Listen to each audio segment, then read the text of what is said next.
Hi all, welcome to magic of math. So இந்த வீடியோவில் நம்ம ஒரு நம்பருக்கு எப்படி ஸ்கொயர் ரூட் கண்டுபிடிக்கிறது அப்படிங்கிறது பார்க்கலாம். ஃபர்ஸ்ட் வந்து நான் என்ன பண்ணியிருக்கேன்னா அந்த ட்ரிக்குக்கு யூஸ் பண்ணுற சம் டேர்ம்ஸ் வந்து நான் எழுதியிருக்கேன். ஃபர்ஸ்ட் பாருங்கள், if the number ends with அப்படின்னு சொல்லிட்டு நான் இங்கே ஒன்று எழுதியிருக்கேன் இல்லையா, நத்திங் பட் 2401 அப்படின்னு சொல்லிட்டு இங்கே நான் ஒரு 4 டிஜிட் நம்பர் எழுதியிருக்கேன். இதோட இப்போ ஒன்ஸ் டிஜிட் பாருங்கள், ஏதாவது ஒரு நம்பரில் கண்டிப்பாக அது வந்து முடிஞ்சிருக்கும் இல்லையா. ஸோ இப்போ இந்த நம்பர் வந்து 1ல் முடிஞ்சிருக்கு அப்படின்னா அப்போ அந்த நம்பருக்கு வர ஆன்சரோட பாசிபிலிட்டி ஒன்று 1ல் இருக்கும், ஒன்று 9ல் இருக்கும். இது எப்படி சொல்கிறோம் அப்படின்னா, இப்போ 1 ஸ்கொயர் பண்ணால் 1 வரும், அகெயின் 9 ஸ்கொயர் பண்ணால் மட்டும்தான் நமக்கு 81 முடியும். ஓகேவா. ஸோ இந்த 2 டேர்ம் தான், இந்த 2 பாசிபிலிட்டிஸ் தான் இதில் இருக்குது. அதே மாதிரி இப்போது ஒரு நம்பர் ஃபினிஷ் ஆகுறது வந்து 9ல் முடியுதுன்னு வச்சுக்கோங்களேன். ஸோ இங்கே ஸ்கொயர் பண்ணும்போது எந்த 2 நம்பர் 9ல் முடியுதுன்னு பாருங்கள். 3 ஸ்கொயர் பண்ணும்போது நமக்கு 9ல் முடியுது, அண்ட் தென் 7 ஸ்கொயர் பண்ணும்போது நமக்கு 9ல் முடியுது. ஓகேவா.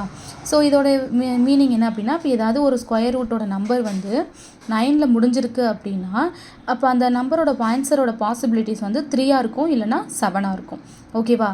ஸோ அதே மாதிரி 4ல் ஒரு நம்பர் முடிஞ்சிச்சு அப்படின்னா அதோட பாசிபிலிட்டிஸ் 2ஆக இருக்கும், இல்லைனா 8ஆக இருக்கும்.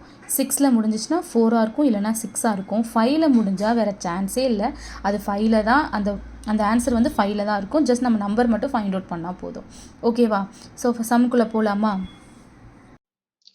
ஸோ இப்போ பாருங்கள், ஃபர்ஸ்ட் நம்பர் 2401. ஸோ இது வந்து 1ல் முடிஞ்சிருக்கு. அப்போ பாசிபிலிட்டிஸ் வந்து நமக்கு 1 and 9 தான் நம்ம எழுதணும். ஸோ ஃபர்ஸ்ட் எப்பவுமே நம்பரை லாஸ்ட் 2 டிஜிட்டாக பிரிச்சுக்கோங்க. ஸோ அப்படி பிரிக்கும் போது ஃபர்ஸ்ட் 24 இருக்கா, அப்போ இந்த 24 இந்த ஸ்கொயர் ரூட் எதில் வந்து எதுக்கு கம்மியாக வருதுன்னு பார்க்கணும். ஸோ 5 ஸ்கொயருக்கு கம்மியாக வரும். ஸோ தட் நம்ம 4ங்கிற ஆன்சரை தான் நம்ம எடுத்துக்கணும். ஓகேவா. ஸோ 4 2 நம்பருக்கும் எழுதியாச்சு. இப்போ 4க்கு நெக்ஸ்ட் நம்பர் என்ன அப்படின்னா 5. 4 × 5 20 இல்லையா. ஸோ அதை எழுதிக்கோங்க. இந்த 20யை நம்ம 24ஓட கம்பேர் பண்ண போகிறோம், which is small or big அப்படின்னு சொல்லிட்டு. ஸோ 24 வந்து நமக்கு வந்து பிக்காக தான் இருக்கும். ஸோ இல்லையா 20ஓட, அப்போ 49 தான் இதோட ஆன்சர். ஓகேவா. ஸோ இப்போ நெக்ஸ்ட் கொஸ்டின் என்ன அப்படின்னா, 69 முடிஞ்சிருக்கு, அப்போ 9ல் முடிஞ்சிருக்கு. ஸோ இதோட பாசிபிலிட்டிஸ் 3 and 7. அப்போ ஃபர்ஸ்ட் 2 டிஜிட்டாக பிரிச்சுக்கிறதுனால 39 எதுக்குள்ளே வருது அப்படின்னு பார்த்தோம் அப்படின்னா ஆப்வியஸாக 7க்குள்ளே வரும். அப்போ நம்ம 6 தான் எடுத்துக்கணும். ஸோ 6 2 நம்பருக்குள்ளே எழுதிட்டேன். 6ஓட நெக்ஸ்ட் நம்பர் என்னன்னா 7. So 6 7s are 42.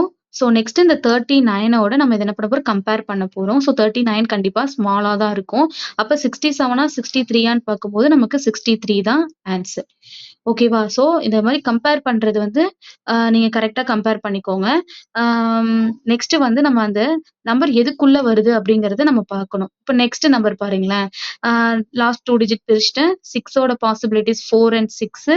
நெக்ஸ்ட் வந்து 70 வந்து எதுக்குள்ளே வரணும் அப்படிங்கிறத நம்ம பார்க்கணும். 70 வந்து ஆப்வியஸாக 9க்குள்ளே, அப்போ 8 தான் நம்ம எடுத்துக்க போகிறோம்.